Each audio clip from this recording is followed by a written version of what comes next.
Hello guys, welcome Khan A to Z classes. आज हम पढ़ेंगे पास्ट इंडेफिनिट टेंस, जिसका इंट्रो यानी पहचान होती है वाक्य के अंत में या, ये आदि शब्द आते हैं। ठीक है ना। और एक चीज़ याद रखेंगे कि पास्ट इंडेफिनिट टेंस के अंत में कभी भी था नहीं आता है। क्या नहीं आता है? था नहीं आता है। आपने कुछ बुक्स के अंदर देखा होगा कि ता था, ती थी, ते थे, ये इसकी पहचान बताई जाती है कि वाक्य के अंत में ता था, ती थी, ते थे अगर आए तो वो पास्ट इंडेफिनिट टेंस होता है। लेकिन आप एक चीज़ याद रखें कि वाक्य के अंत में ता था, ती थी, ते थे आएगा तो ये बिल्कुल ही गलत है।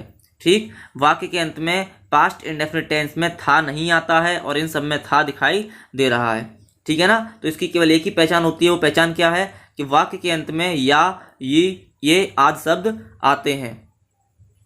अगर आपको ये दिखता है, आपको इस पहचान में कन्फ्यूज़न होता है, अब आप पूछेंगे कि सर इसमें कुछ जगह पर हमने देखा है कि पास्ट इंडेफिनिट के अंदर ता था, ती थी, ते थे आते हैं, तो वो आपको डाउट क्लास के अंदर मैं बता दूंगा कि किन केसेस के अंदर वाक्य के अंत में ता था, ती थी, ते थे आते हैं और वो पास्ट इंडेफिनिट टेंस कहलाता है। लेकिन अभी हम पास्ट इंडेफिनिट टेंस पढ़ रहे हैं तो डाउट क्लास के बारे में नहीं पढ़ेंगे। वो डाउट क्लास के अंदर आपको दे दिया जाएगा कि किन सेंटेंसेस के अंदर या किन सेंटेंसेस के अंत में ता था, ती थी, ते थे आते हैं और उन्हें हम पास्ट इंडेफिनिट टेंस कहते हैं। लेकिन आप अभी ये जान लीजिए कि पास्ट इंडेफिनिट टेंस हमारा केवल वही होता है जिन वाक्यों के अंत में या, ये आते हैं। ठीक है ना। अगर आप थोड़ा सा कंफ्यूज है तो थोड़ा सा मैं यहाँ पे आपको बता देता हूँ, लेकिन जिसका डिटेल है कि कहाँ पे ता था, ती थी, ते थे आएंगे पास्ट इंडेफिनिट टेंस के वाक्य के अंत में, वो मैं आपको डाउट क्लास के अंदर बताऊंगा। लेकिन थोड़ा सा डाउट मैं यहाँ पे क्लियर कर देता हूँ। जैसे अगर मैं एक एग्जांपल लेता हूँ,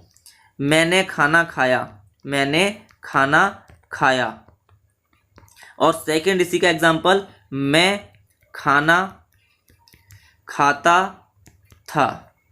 ठीक है। अब आप एक चीज़ देखिएगा, इन दोनों के अंदर एक में मैंने जो मैंने बताया उसका यूज़ किया है और दूसरे में ता था, ती थी, ते थे का यूज़ किया है। अब दोनों के अंदर आप डिफरेंस खुद ही देख सकते हैं कि मैंने खाना खाया, इसका मीन्स है कि मैंने भी पास्ट में कुछ काम किया है। मैंने खाना खाया है मैंने।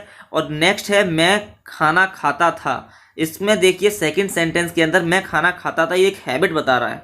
मीन्स पहले खाता था, अब मैं नहीं खाता। लेकिन क्या हम खाना छोड़ सकते हैं? जब तक जिंदा है तब तो खाना खाएंगे। लेकिन इसमें जो क्या सेंस निकल रहा है कि मैं खाना खाता था, मीन्स खाना खाता था, अब मैंने छोड़ दिया है, तो ये तो हो नहीं सकता। तो क्या हुआ? ये पहचान हमारी गलत हुई कि नहीं? लेकिन किन्हीं केसेस के अंदर, थोड़े बहुत माइनर से केसेस के अंदर ता था, ती थी, ते थे वाक्य के अंत में आते हैं और पास्ट इंडेफिनिट टेंस कहलाता है। वो माइनर से केसेस हम डाउट क्लास के अंदर, डाउट जो क्लास है, D4D जो क्लास है प्लेलिस्ट के अंदर, उसमें जल्द ही डाल देंगे।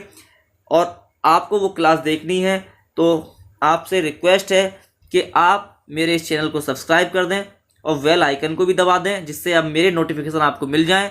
और इस वीडियो को जितना हो सके लाइक करें और शेयर करें, अपने फ्रेंड्स में शेयर करें और उनसे बोलें कि इस चैनल को सब्सक्राइब करें। ठीक, तो अब हम चलते हैं पास्ट इंडेफिनिट पर। अपने जो हम पढ़ रहे थे, ये डाउट हम बाद में देखेंगे। दोनों सेंटेंसेस के अंदर आप डाउट देख ही चुके होंगे कि किस प्रकार से हमें दोनों में अंतर दिखाई देगा। ठीक है ना। तो हम सीधा चलते हैं किस पर? पास्ट इंडेफिनिट सेंटेंस पर। ठीक है, पास्ट इंडेफिनिट सेंटेंस पर चलते हैं अपने। तो इसकी इंट्रो क्या हो गया? वाक्य के अंत में या, ये आदि शब्द आते हैं और जो हेल्पिंग वर्ब होगी वो डिड लगेगी। क्या लगेगी? हेल्पिंग वर्ब डिड का यूज किया जाएगा। ठीक है ना, डिड का यूज किया जाएगा। और एक चीज याद रखें, एक कंडीशन याद रखें कि हेल्पिंग वर्ब डिड का यूज अफर्मेटिव सेंटेंसेस में नहीं होगा। किस में नहीं होगा? अफर्मेटिव सेंटेंसेस के अंदर नहीं होगा। अफर्मेटिव सेंटेंसेस के अंदर वर्ब की सेकंड फॉर्म का यूज होगा। अब आगे देखिए, वर्ब कौन कौन सी लगती है इनके अंदर? वर्ब की फर्स्ट फॉर्म भी लगती है और वर्ब की सेकंड फॉर्म भी लगती है। अब आप वर्ब की सेकंड फॉर्म किस में यूज करेंगे? केवल अफर्मेटिव सेंटेंस के अंदर। केवल पास्ट इंडेफिनिट के अफर्मेटिव सेंटेंस के अंदर हम वर्ब की सेकंड फॉर्म का यूज करेंगे। बाकी सेंटेंसेस के अंदर हम वर्ब की फर्स्ट फॉर्म का यूज करेंगे। और आप एक चीज और जान लीजिए कि वर्ब की सेकंड फॉर्म, हमारे 3 प्रकार के टेंस होते हैं: प्रेजेंट, पास्ट और फ्यूचर। प्रेजेंट, पास्ट और फ्यूचर, इन तीनों के अंदर 4 कैटेगरी बटी होती हैं। उन 4 कैटेगरी का मतलब है कि 12 सेंटेंसेस हम पढ़ते हैं और 12 सेंटेंसेस के अंदर केवल वर्ब की सेकंड फॉर्म का यूज पास्ट इंडेफिनिट टेंस के अफर्मेटिव सेंटेंस में ही होता है। इस चीज़ को आप याद रखिएगा कि वर्ब की सेकंड फॉर्म का यूज़ पास्ट इंडेफिनिट टेंस के अफर्मेटिव सेंटेंस के अलावा और किसी भी सेंटेंस में नहीं होता है। तो अब हम इसके स्ट्रक्चर के बेस पर या स्ट्रक्चर के मीडियम से इसको समझेंगे और इंग्लिश ट्रांसलेट इसका सीखेंगे। ठीक, तो सबसे पहले इसका अफर्मेटिव स्ट्रक्चर देखते हैं। अफर्मेटिव स्ट्रक्चर क्या है? सबसे पहले सब्जेक्ट, उसके बाद वर्ब की सेकंड फॉर्म, फिर ऑब्जेक्ट, फिर अदर। आप देखिए इसमें डिड का यूज़ नहीं हुआ है, ये अफर्मेटिव सेंटेंस है, इसमें डिड का यूज़ नहीं करेंगे, इसमें केवल हम वर्ब की सेकंड फॉर्म का यूज़ करेंगे। ठीक है ना। तो एग्जाम्पल क्या है हमारे पास? उसने खाना पकाया। सबसे पहले इसके अंदर सब्जेक्ट देखिए, सब्जेक्ट है उसने, इसमें हमें नहीं मालूम पड़ रहा है कि वो लड़का है या लड़की, तो हम यहाँ पे सी या ही किसी का भी यूज़ कर सकते हैं। तो मैं यहाँ पे सी का यूज़ करूँगा। सी सब्जेक्ट हो गया। अब वर्ब की सेकंड फॉर्म लगानी है। वर्ब यानी क्रिया इसके अंदर क्या है? पकाना, पकाया, तो पकाने की सेकंड फॉर्म क्या होगी? Cooked. She cooked the food, she cooked the food. ठीक, सेकंड एग्जांपल देखिए, हमने फल चुराए। तो हमने की स्पेलिंग क्या होती है? सब्जेक्ट है हमारा, तो हमने का हो गया वी। अब वी के बाद हमें क्रिया की सेकंड फॉर्म लगानी है, वर्ब की सेकंड फॉर्म। वर्ब क्या है इसके अंदर? क्रिया क्या है? चुराना। चुराना की सेकंड फॉर्म होती है स्टोल। चुराना की सेकंड फॉर्म क्या होती है? Stole. We stole the fruits. Object क्या है हमारे पास? Fruits. We stole the fruits. ठीक है।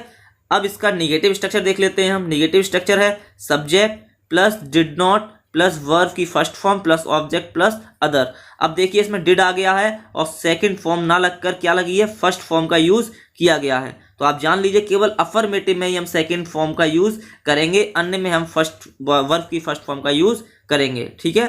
और इसमें हेल्पिंग वर्ब डिड का यूज होना स्टार्ट हो जाएगा, जबकि अफर्मेटिव में कोई भी हेल्पिंग वर्ब यूज नहीं होती। ठीक है। तो अब हम इसका भी एग्जाम्पल देख लेते हैं। इसी के अंदर एग्जाम्पल इसका कर लेते हैं। जैसे ये लिखा हुआ है उसने खाना पकाया, अगर इस जगह पर होता उसने खाना नहीं पकाया, क्या होता? उसने खाना नहीं पकाया। तो हम क्या करते हैं इसका? सी। ठीक है। अब हेल्पिंग वर्ब लगेगी डिड, तो सी डिड, क्योंकि अब हमारा ये अफर्मेटिव नहीं रहा, क्योंकि ये नहीं लग गया, नहीं वर्ड लगते ये क्या बन गया? नेगेटिव बन गया। अफर्मेटिव हमारा सिंपल होता है बिल्कुल, उसमें नहीं, कब, क्यों, कैसे कोई भी वर्ड नहीं आते हैं, ना इंट्रोगेटिव वर्ड ना नेगेटिव वर्ड्स। ठीक है। उसने खाना नहीं पकाया, तो सी सब्जेक्ट हो गया, डिड हेल्पिंग वर्ब, उसके बाद नहीं के लिए नॉट लगाएंगे। She did not. अब वर्ब की फर्स्ट फॉर्म, वर्ब क्या है? पकाना, तो she did not cook the food, she did not cook the food. ठीक है। सेकेंड एग्जाम्पल देख लेते हैं हम। सेकेंड एग्जाम्पल हमारा क्या है? हमने फल चुराए, तो इसका निगेटिव क्या बनेगा? हमने फल नहीं चुराए। अब हमने फल नहीं चुराए, सबसे पहले सब्जेक्ट क्या है इसके अंदर? हम, तो हमने की क्या लिखेंगे हम? वी। अब हम लगाएंगे इसमें हेल्पिंग वर्ब। हेल्पिंग वर्ब कौन सी लगेगी? डिड। वी डिड, और नहीं के लिए नॉट का यूज करेंगे, वी डिड नॉट। अब चुराने की फर्स्ट फॉर्म क्या होती है? Steal. We did not steal the fruits, we did not steal the fruits, full stop. तो हमने अफर्मेटिव और नेगेटिव सेंटेंस इसके देख लिए पास्ट इंडेफिनिट के। अब हम थर्ड पे चलते हैं। थर्ड हमारा होगा इंट्रोगेटिव फर्स्ट। इंट्रोगेटिव फर्स्ट की पहचान होती है वाक्य के शुरुआत में क्या शब्द आता है। कौन शब्द आता है? क्या शब्द वाक्य के शुरुआत में आएगा, और इसका स्ट्रक्चर क्या बनेगा? जब क्या शब्द वाक्य के शुरू में लग जाएगा तो जो इसकी हेल्पिंग वर्ब होगी वो सबसे आगे पहुंच जाएगी। तो क्या होगा इसका structure? Did plus subject plus verb की first form plus object plus other plus question mark. ठीक, क्योंकि ये इंट्रोगेटिव सेंटेंस है इसलिए इसके अंदर क्वेश्चन मार्क लगेगा। तो एग्जांपल देखते हैं हम। क्या उसने खाना पकाया, सबसे पहले देखिए क्या शब्द शुरुआत में आ गया, तो हम क्या लगाएंगे? क्या के लिए? जो हेल्पिंग वर्ब है उसी को सबसे आगे भेज देंगे। और पास्ट इंडेफिनिट की हेल्पिंग वर्ब क्या होती है? डिड होती है, तो हम डिड को सबसे आगे लिखेंगे, तो डिड। इसके बाद क्या लिखना है? सब्जेक्ट। सब्जेक्ट क्या है इसके अंदर? उसने, तो डिड सी। ठीक, उसके बाद वर्ब की फर्स्ट फॉर्म, वर्ब क्या है? पकाना, पकाना की फर्स्ट फॉर्म कुक होती है, डिड सी कुक। अब ऑब्जेक्ट क्या है? खाना, did she cook the food, और क्वेश्चन मार्क। ठीक है। अगला एग्जांपल देखते हैं। क्या हमने फल चुराए, तो क्या शुरुआत में आया? हेल्पिंग वर्ब शुरुआत में लिखेंगे हम, डिड। उसके बाद सब्जेक्ट, सब्जेक्ट क्या है? हम, तो हमने के लिए हमने वी लिखा, डिड वी। अब चुराने की फर्स्ट फॉर्म स्टील होती है, did we steal the fruits, did we steal the fruits, question mark. ठीक है। अगर इसी का निगेटिव होता तब हम क्या करते, अगर इसी का निगेटिव होता तब हम क्या करते, अगर सपोज करिए इंट्रोगेटिव में यहाँ पर निगेटिव होता, क्या उसने खाना नहीं पकाया, ठीक, तो जो इसका स्ट्रक्चर बनेगा सेम रहेगा, बस हम नॉट का यूज़ कर लेंगे सब्जेक्ट के बाद। नॉट का यूज़ हम कहाँ कर लेंगे, सब्जेक्ट के बाद। तो स्ट्रक्चर क्या बनेगा हमारा, इंट्रोगेटिव निगेटिव फर्स्ट का did plus subject plus not plus verb की first form plus object plus other plus question mark. केवल निगेटिव वर्ड भरने से हमें नॉट का यूज़ करना पड़ा, वो हम कहाँ पे करेंगे, सब्जेक्ट के बाद। तो क्या उसने खाना नहीं पकाया, तो इसमें सब्जेक्ट क्या है, सी, तो सी के बाद हम नॉट का यूज़ कर लेंगे और सेंटेंस बन जाएगा हमारा did she not cook the food. इसी प्रकार से क्वेश्चन, इसके अंदर निगेटिव अगर वर्ड जुड़ जाएगा, क्या हमने फल चुराए, इसका निगेटिव बनेगा क्या हमने फल नहीं चुराए, और नहीं जब बढ़ गया तो इसके अंदर सब्जेक्ट के बाद हमारा नॉट का यूज हो जाएगा, did we not steal the fruits, question mark. तो हमने अफर्मेटिव, निगेटिव और इंट्रोगेटिव फर्स्ट का देख लिया। अब हम इंट्रोगेटिव सेकंड देखते हैं, जिसकी पहचान होती है वाक्य के बीच में प्रश्नवाचक शब्द आएंगे। क्या आएंगे, प्रश्नवाचक शब्द आएंगे, क्वेश्चन वर्ड, जिसे हम इंट्रोगेटिव वर्ड्स भी बोलते हैं, जो हमारे क्या होते हैं, कब, क्यों, कैसे, कहाँ, ये सब क्या है, हमारे इंट्रोगेटिव वर्ड्स हैं। तो इनकी जब हम इंग्लिश बनाते हैं तो जो प्रश्नवाचक शब्द होते हैं उनकी इंग्लिश सबसे पहले लिख देते हैं। तो उसका जो स्ट्रक्चर बनता है उसके इस प्रकार से बनता है, सबसे पहले क्वेश्चन वर्ड, उसके बाद डिड के बाद सब्जेक्ट, सब्जेक्ट के बाद वर्ब की फर्स्ट फॉर्म के बाद ऑब्जेक्ट के बाद अदर के बाद क्वेश्चन मार्क, ठीक। तो हम अब इसका एग्जाम्पल देखते हैं, उसने खाना क्यों पकाया। सबसे पहले इसके अंदर देखिए क्या क्वेश्चन वर्ड कोई है, इसके अंदर क्यों क्वेश्चन वर्ड है, ठीक है। तो इसकी इंग्लिश सबसे पहले लिखेंगे हम, इसकी इंग्लिश क्या होती है, वाई होती है, तो हमने लिखा वाई, ठीक। उसके बाद किसका यूज़ करना है, हेल्पिंग वर्ब, इसकी हेल्पिंग वर्ब क्या है, डिड, वाई डिड। अब सब्जेक्ट क्या है, उसने, तो वाई डिड सी, ठीक। वर्ब की first form cook, why did she cook, why did she cook, और ऑब्जेक्ट क्या है हमारा, खाना, why did she cook the food, ठीक, क्वेश्चन मार्क, ठीक। हमारा क्या बन गया, why did she cook the food, question mark. अगला एग्जांपल देखते हैं, हमने फल कैसे चुराए। इसके अंदर हमारा क्वेश्चन वर्ड क्या है, कैसे, तो कैसे की इंग्लिश होती है हाउ, सबसे पहले हम लिखेंगे हाउ, उसके बाद हेल्पिंग वर्ब डिड लगेगी क्योंकि ये पास्ट इंडेफिनिट का सेंटेंस है, हाउ डिड, और सब्जेक्ट क्या है हम, तो हमने की क्या होगी, we, how did we steal, चुराने की फर्स्ट फॉर्म होती है, how did we steal the fruits, how did we steal the fruits, question mark, ठीक है। तो अब हमारे इसके पास्ट इंडेफिनिट सेंटेंस के अफर्मेटिव, निगेटिव और इंट्रोगेटिव तीनों सेंटेंसेस कंप्लीट होते हैं। आगे हम देखते हैं इसके अंदर कुछ मोस्ट इंपॉर्टेंट, जिनको मैंने मोस्ट इंपॉर्टेंट कैटेगरी के अंदर रखा है, वो दो सेंटेंसेस हैं, एक है मैंने क्या किया और दूसरा है मुझे किसने बुलाया। इन दोनों को रखने की वजह क्या है अभी बता देता हूं, मैं आपको समझा देता हूं। जैसे क्या शब्द वाक्य के शुरू में आएगा तो हमने हेल्पिंग वर्ब को सबसे पहले लिखा, लेकिन क्या शब्द इसमें वाक्य के बीच में आया हुआ है, तो सबसे पहले हम इसकी इंग्लिश लिखेंगे व्हाट, उसके बाद सब्जेक्ट का यूज करेंगे, उसके बाद हेल्पिंग वर्ब का यूज होगा। हेल्पिंग वर्ब क्या है इसके अंदर, डिड, व्हाट डिड, इसके बाद सब्जेक्ट क्या है, आई, व्हाट डिड आई, और फिर इसके अंदर वर्ब का यूज होगा। वर्ब क्या है, किया, करने की स्पेलिंग क्या होती है, first form do, what did I do, question mark, ठीक है ना।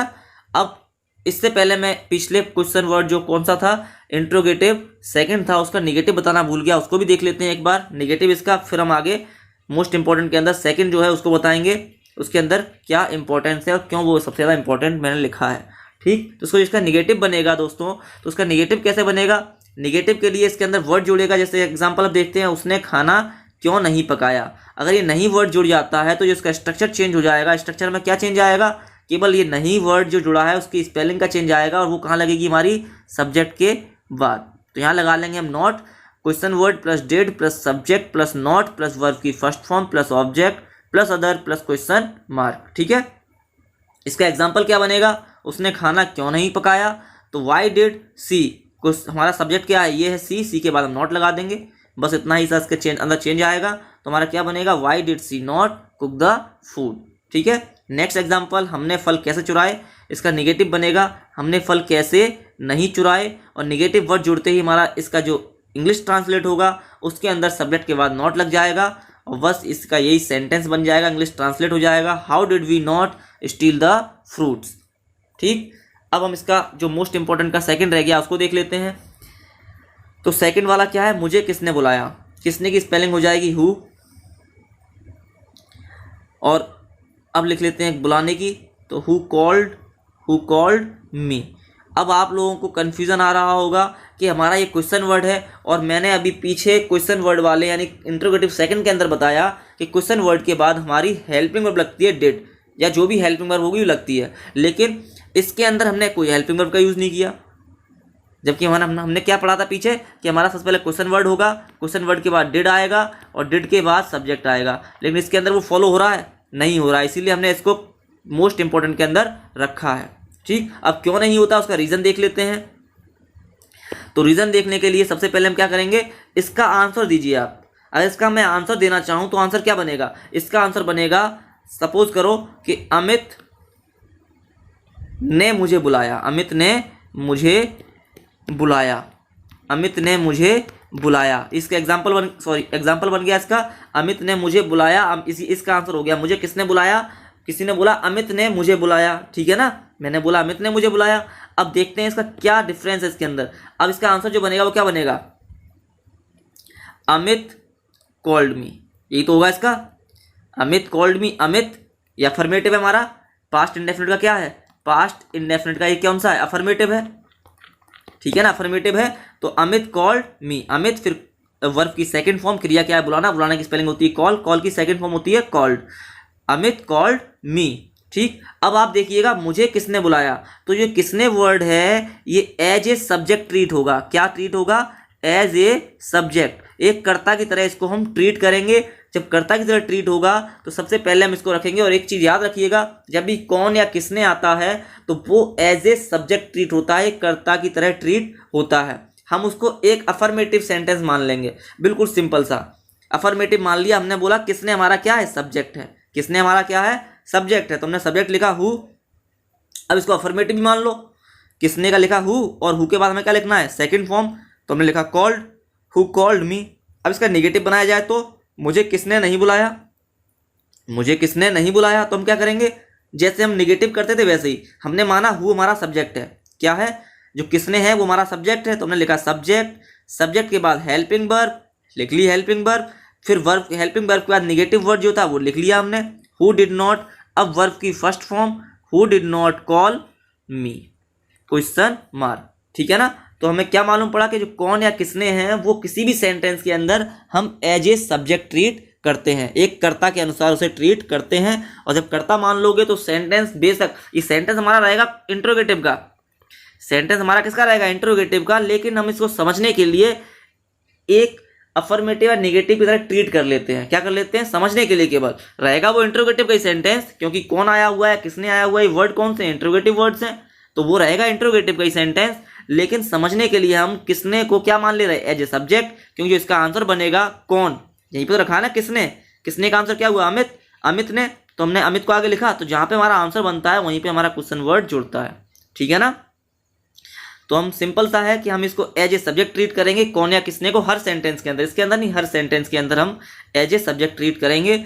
तो हमने अब यहाँ पर अपनी जो ये है ये खत्म कर लिया, कौन सा, पास्ट इंडेफिनिट सेंटेंस भी हमारा क्या हुआ यहाँ पर खत्म हो गया, पास्ट इंडेफिनिट सेंटेंस भी हमारा क्या हुआ यहाँ पर खत्म हो गया, ठीक है ना। पास्ट इंडेफिनिट सेंटेंस यहाँ हमारा खत्म होता है। अगले वीडियो लेक्चर में हम पास्ट कंटिन्यूअस सेंटेंस देखेंगे। तो आप सभी से रिक्वेस्ट है कि इस चैनल को सब्सक्राइब करें, और इस वीडियो को अगर आप इससे कुछ सीखे हो नया तो इसे लाइक एंड शेयर करें, और अपने सभी फ्रेंड्स से बोलें कि जितना हो सके उतना शेयर करें और सब्सक्राइब करते जाएं इस चैनल को। Thanks for watching my this video.